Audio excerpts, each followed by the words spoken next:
प्यारे बच्चों, कल हमने बहुपद के पहली एक्सरसाइज के क्वेश्चन नंबर 4 तक करे थे। आज हम क्वेश्चन नंबर 5 देखते हैं। और क्वेश्चन नंबर 5 क्या है? क्वेश्चन नंबर 5 में है निम्नलिखित व्यंजकों में एक पदीय, द्विपदीय और त्रिपदीय ज्ञात करना।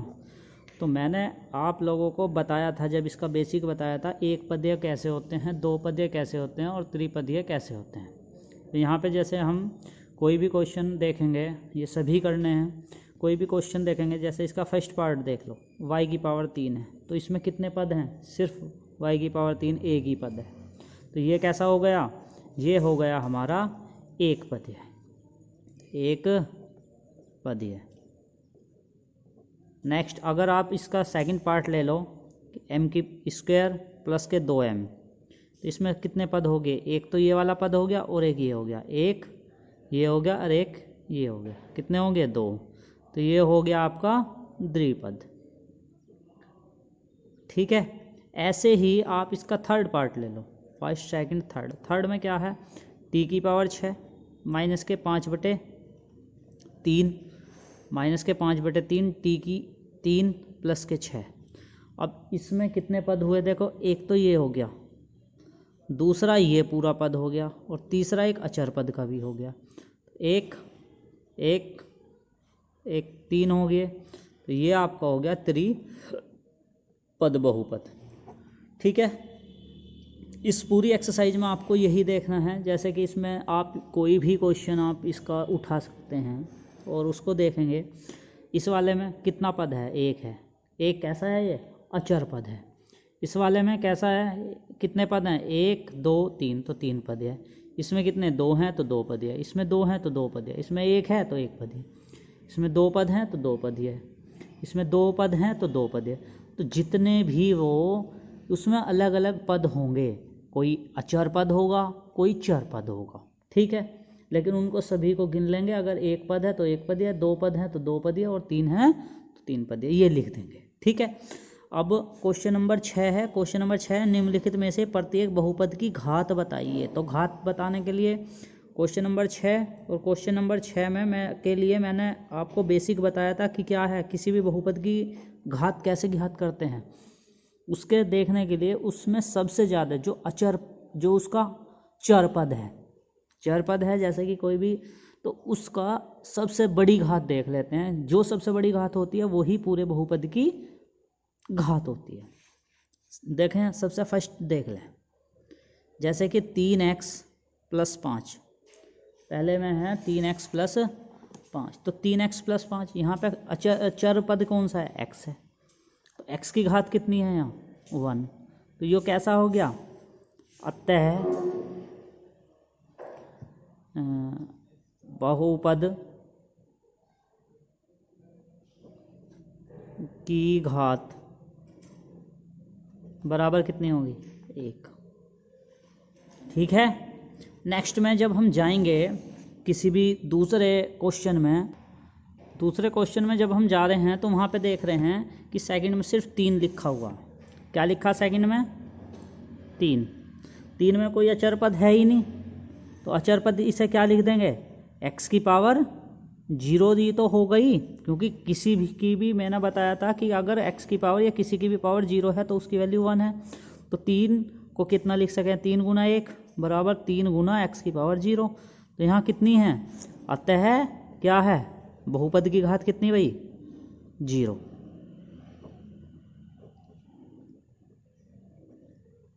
या जिसमें कोई वेरिएबल यानी कि कोई चर है ही नहीं, तो उसकी घात कितनी होगी? 0। क्लियर है। इससे नेक्स्ट क्वेश्चन देखते हैं। इसमें 5 है, तो 5 की कितनी होगी? x की पावर, x यहाँ है ही नहीं, x की पावर कितनी? 0। तो उसकी घात कितनी होगी? 0। इस वाले में तो ये 0 ही है, तो ये टोटल 0 ही हो जाएगा। नेक्स्ट ये वाला देखो अब, v यानी कि फिफ्थ पार्ट। फिफ्थ है 2y + 3 माइनस के 5y की स्क्वायर। ठीक है। ये है। तो मैंने बताया था कि सभी पदों में ये कौन में वेरिएबल है, काय में चर कौन है? इसमें y चर है। यहाँ भी y, ये भी y है। ठीक है। तो y चर में एक बहुपद है। अब इसकी घात देखनी, तो घात इसकी कितनी है? 1। यहाँ y की घात कितनी है 0 और यहाँ y की कितनी है 2, तो y की अधिकतम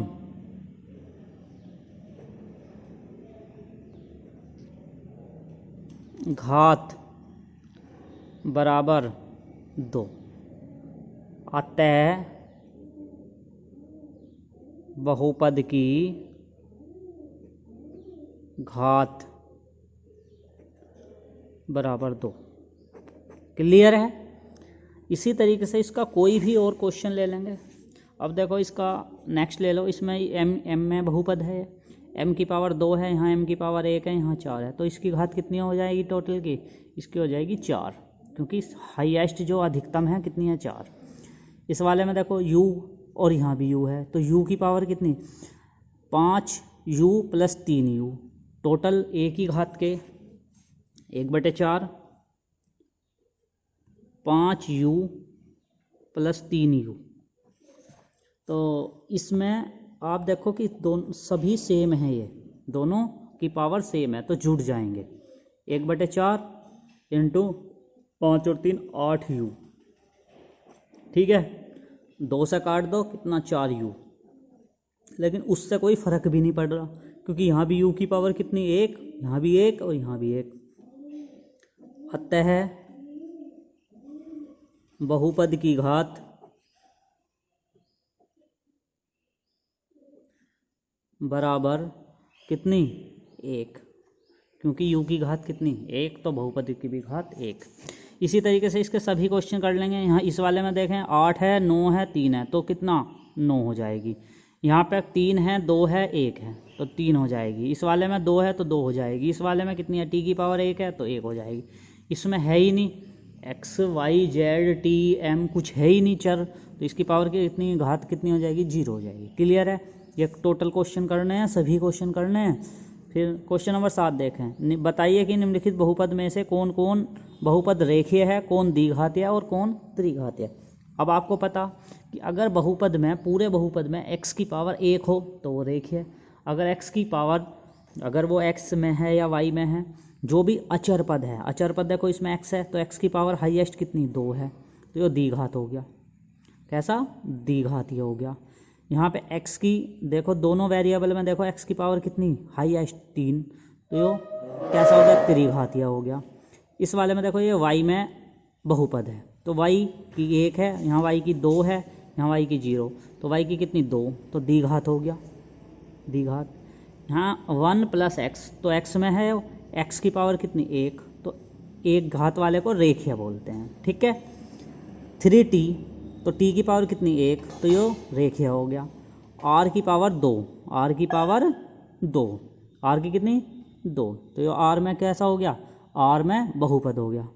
r की 2 है तो द्विघात हो गया। 7x की पावर 3, 7x की पावर 3, x की पावर कितनी 3, त्रिघातीय हो गया। क्लियर है। तो इसकी हम क्या देख लेंगे, इसकी हम घात देख लेंगे। क्लियर है। नेक्स्ट देखें, उदाहरण दीजिए। उदाहरण क्या दे रहा कि घात 23 वाले द्विपद बहुपद का, यानी कि 2 तो उसमें पद हों और घात कितनी हो 23 वाला हो हाईएस्ट। घात कितनी 15 वाले रेखीय बहुपद का, घात 4 वाले त्रिपद। अब ये देखेंगे क्वेश्चन नंबर 8। 7 तो समझ आएगा, क्वेश्चन नंबर 8 देख लें। घात 23 वाले द्विपद माना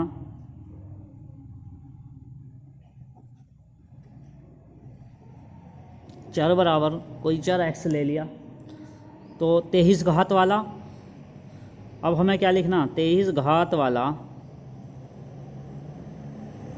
द्विपद। ऐसा है इसमें जो हम पद लिखेंगे वो बहुत हो सकें, कितने हो सकें, कुछ भी लिख सकें, कोई भी मतलब अनंत हो सकते हैं ऐसे। जैसे x की पावर 23 + 5, तो इसमें भी देखो 2 पद हैं और घात कितनी हाईएस्ट 23, या x की पावर 23 + x की पावर 15, तो यहाँ भी आप क्या बताओगे 2 पद हो गए, द्विपद है और x की पावर 23, तो 23 घात वाला। या कोई उदाहरण ले लो, x की पावर 23 + 5x, तो पद कितने 2 होने और पावर हाईएस्ट कितनी 23 यानी। दूसरे वाले की पावर आप कुछ भी कम कर लो, 15 कर लो, 17, लेकिन 23 से ज़्यादा ना हो। क्लियर है, समझ आया। नेक्स्ट में है घात 15 वाले रेखीय बहुपद। घात 15 होनी और रेखीय है। रेखीय का आपको पता है कि पद कितना होता है, रेखीय में एक ही पद होता है। तो सेकंड में माना कोई चर बराबर x, तब 15 घात वाला क्या है, 15 घात वाला रेखीय बहुपद। तो कितना हो गया, x की पावर 15 या 3x की पावर 15 या 7x की पावर 15 या 10x की पावर 15। कहने का सेंस ये है कि पद एक ही होना चाहिए पूरा का पूरा, और उसकी हाईएस्ट पावर कितनी होनी चाहिए, 15। गुणांक कुछ भी हो, यहाँ गुणांक 1 है, यहाँ 3 है, यहाँ 7 है, यहाँ 10 है, गुणांक कुछ भी हो, लेकिन पावर कितनी होनी चाहिए, हाईएस्ट 15 हो, क्योंकि 15 घात में बनाना। और कैसा हो, एक पदीय हो। रेखा का मतलब है एक पदीय हो। ऐसे ही इसका आप अब इसका नेक्स्ट करते हैं। नेक्स्ट क्वेश्चन नंबर 3, घात 4 वाले बहु त्रिपदीय। अब त्रिपदीय का मतलब है 3 पद का हो और घात कितनी हो, 4। तो माना कोई चर बराबर x, तो तब घात 4 वाला त्रिपदीय, ये कुछ भी हो सकते हैं, मतलब कोई भी अनंत होते हैं। कभी कोई आंसर में कुछ और लिखा हुआ हो तो घबराना नहीं है, बस घात देखनी और पद देखने। त्रिपदीय हो तो 3 पद हो और घात हो 4 हाईएस्ट। x की पावर 4 प्लस के 3x प्लस 5, ये भी एक बहुपद है। x की पावर 4 या 3x की पावर 4 प्लस के 5x स्क्वायर प्लस के 3x, ये भी एक, देखो 1 2 3 पद हैं और हाईएस्ट पावर कितनी है, 4, तो ये 4 पदी है। घात 4 है, ओ सॉरी 4 घात और त्रिपदी है, 3 पद हैं और घात हाईएस्ट 4 है, तो घात 4 का त्रिपदी है। नेक्स्ट इसका कोई भी और ले लें। अगर आप ले रहे 7x की पावर 4 प्लस 3x की पावर 3 प्लस के 7, ये ले लें, तो भी देखो घात पद कितने 3 ही हैं और हाईएस्ट जो इसकी घात है वो 4 होनी चाहिए। क्लियर है। नेक्स्ट आप अगर 3x की स्क्वायर ले लें प्लस के 5x की पावर 2 ले लें, 5x की पावर 4 प्लस 3, तो अगर ऐसा ले लें तो 3 पद हो गए और हाईएस्ट पावर कितनी है, 4। हाँ, अगर आप 3x स्क्वायर प्लस के 5x की पावर 3 प्लस 2 ले लें, तो आप देखो ये 3 पद तो हैं, 1 2 3 पद हैं, लेकिन पावर कितनी है, 3, तो ये 3 घात का है। 4 घात चाहिए तो हाईएस्ट पावर कहीं ना कहीं हमें 4 होनी चाहिए। ठीक है, इसके सभी क्वेश्चन पूरी एक्सरसाइज के कर लेंगे। आज ये एक्सरसाइज ख़त्म होती है। Thank you.